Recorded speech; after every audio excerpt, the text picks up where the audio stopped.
Welcome back, everyone. Where do mask mandates go from here after a Florida federal judge reversed the CDC's mask mandates for airlines, airports, and mass transit? Let's break it down with Dr. Zeke Emanuel, UPenn's Vice Provost of Global Initiatives and former White House Health Policy Advisor, and our very own health reporter, Anjali Kemlani. So first of all, what do people need to know about this Florida ruling and the changes for now? Well, the main changes are that CDC can't impose a mask mandate on air travel, train travel, bus travel, interstate travel. They should also know it's a terrible ruling. It's about incoherent as possible. If I were grading as a professor, it would certainly, maybe a B minus, maybe a C plus. It's very bad ruling. But it does mean that if you want to protect yourself, you're going to have to wear a mask. And that, frankly, gives you less protection than if everyone around you is wearing a mask and you're wearing a high quality mask. So we're all going to be less protected. Zeke, where do we go from here? I know the CDC wants to overturn it, and there's obviously confusion as a result because companies have to put in place some of these policies. So what do you see unfolding moving forward? Well, I think the CDC and the Department of Justice wants to appeal it because they want to establish the CDC's ability to actually make rulings in this area for public health in interstate commerce. And I think that's pretty clearly their prerogative given the law. But I think as far as wearing masks on these on planes and trains and such, I don't think we're going back unless the pandemic gets substantially worse. When you have the big airlines peeling it back and things, it's hard to reverse it and go in the other direction. So I think, unfortunately, this was a one-way door, not driven by public health, driven by political considerations, and frankly, not very smart reasoning.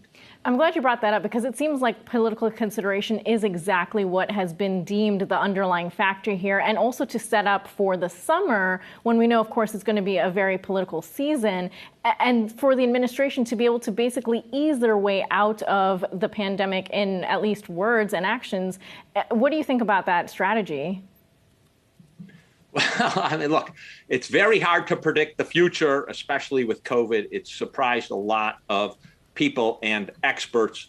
There's no one who's gotten it right. I don't even know that there are many people who've gotten over 70% of their predictions accurate. I think over the summer, we're likely to go up now and maybe fall in early June. How bad this is, I don't know. But, everyone was saying, oh, look, we've got cases going up, but hospitalizations aren't going up. On the other hand, if you look at it, the fact is that in 20 states, hospitalizations are going up. And maybe this isn't so benign a condition as people thought.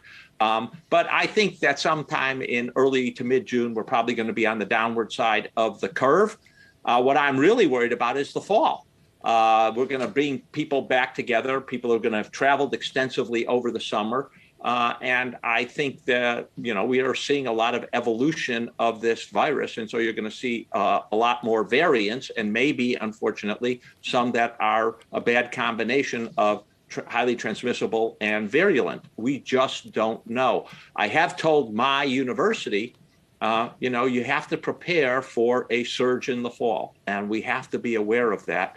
And I think that is, if I were thinking as a head of a company or head of institutions or head of organizations, I think you have to be prepared for that. So then to that point, then you mentioned organizations, depending on how much pushback you get, depending on where you are and what the company policy is, how are companies supposed to navigate this period so that they try and stay compliant when you have employees saying, look, the mandate has been lifted, I shouldn't have to do this?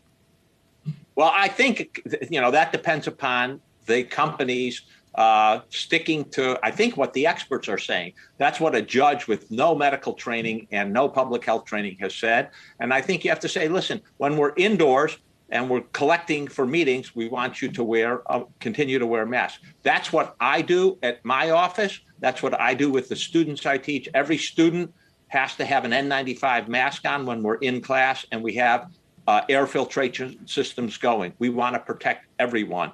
And I can tell you that this current surge, we have a lot of students out because of contracting COVID or being exposed to another student who's had COVID.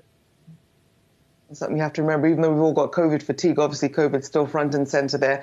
A big thank you to Dr. Zeke Emanuel there and Yahoo Finance's own Anjali Kemlani.